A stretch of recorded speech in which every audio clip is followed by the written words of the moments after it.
Chapter 14 The Pirate Ship. The Jolly Roger lurked low in the water, like a wading crocodile. The pirate sat on deck in the cool fog of the night, playing cards or napping. Hook could not play or rest. Distracted, he paced the deck. It wasn't that he was unhappy. After all, Peter had been removed, and the Lost Boys were soon to walk the plank. And yet, for some reason, his happiness was incomplete. Like Mr. Darling, Hook worried about things like breeding and class, what he liked to call good form. He too cared very much what people, especially people with good form, thought about him.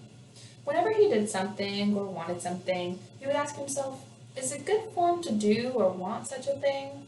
Sometimes he worried that it was not good form to think so much about good form. But Hook wasn't just unhappy, he was also lonely.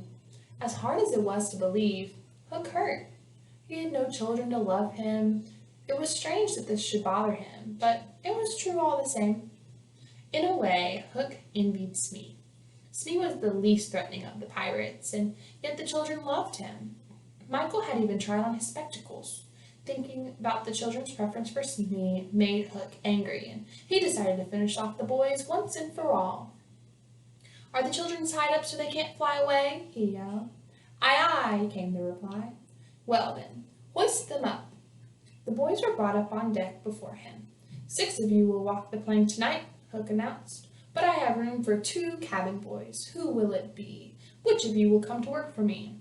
Toodle stepped forward. I would, sir, but I don't think my mother would want me to be a pirate. Would yours, Slightly?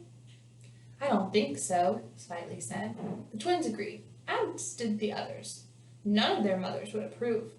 Enough, Hook cried. He pointed to John. You, he said. You look like you have a little pluck in you. Do you want to be a pirate? Secretly, John had always dreamed about being a pirate. He even had a pirate name picked out, Red-Handed Jack. In a low voice, he now confessed this to Hook. Why, Red-Handed Jack is a fine name, Hook said. What would my name be if I joined? Michael asked.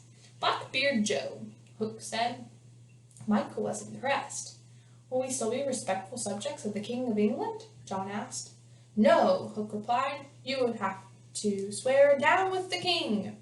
Oh, John said, his face falling. He could never turn his back on England. Well then, never mind. Then you shall walk the plank too, Hook roared. The boys went pale as they saw Jukes and Secco preparing the piece of wood off which they would walk before falling into the water.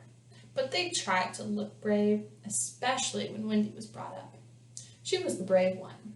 She emerged from below decks wearing a dark scowl. Are you ready to watch your boys walk the plank? Hook asked her sweetly. Do you have any last words for them? I do, Wendy replied in a loud, clear voice. I have a message from their real mothers, and it is a hope that their sons will die bravely and with their heads held high like proper English gentlemen. The boys all stood up a little higher, trying to be brave, to do this one last thing for their mothers and Wendy. Tie her up to the mast, Hook yelled, and Smee obeyed. I'll save you if you promise to be my mother, Smee whispered to Wendy. I would rather have no children at all, she replied scornfully, even though she had to admit that Smee was the nicest pirate of them all. The boys tried to be brave as they were put on the plank. In the end, however, they were only little boys, and they could not stop themselves from shaking and shivering with fear. Wendy turned her head. She couldn't look. Hook took a step toward her. He wanted her to watch the boys walk, one by one, off the end of the plank. But he never reached her. He never got to hear her beg for the boys' lives. Instead, he heard tick, tick, tick. It was the terrible tick, he realized, of the crocodile. All eyes were suddenly on Hook. It was almost a sad sight to see this brave pirate captain positively freeze in terror as the ticking sound came nearer and nearer.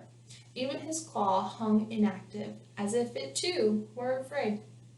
Hook fell to the deck and crawled as far from the sound as he could go. Hide me, he begged, and the pirates gathered grimly around him in the center of the boat. The Lost Boys glanced over the side of the boat to look for the crocodile, but to their surprise, they saw Peter approaching instead. He signaled them not to give any sign, and kept on ticking and climbing.